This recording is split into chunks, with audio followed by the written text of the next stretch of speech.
Қызылорда қаласы Шұғыла мөлтек ауданы 13-ші үйдің бірінші қабатынан кәсіптік нысан сатылымға шыққалы отыр. Бұл бізде сұлулық салоны.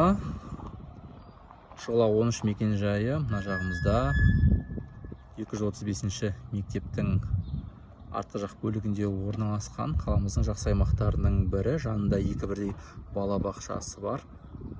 Қазіргі таңда толықтай жұмыс жасап тұрған нысан.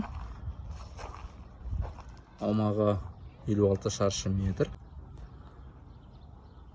Ауласында осындай жөндеу жұмыстарын жасаған. Осындай брусчатка төсеп, көлік қоюға арналған орны әдемі ұқыптылы етіліп жасалған. Ал енді достар, бәріміз салонның ішіне кіріп жақынырақ танысайық.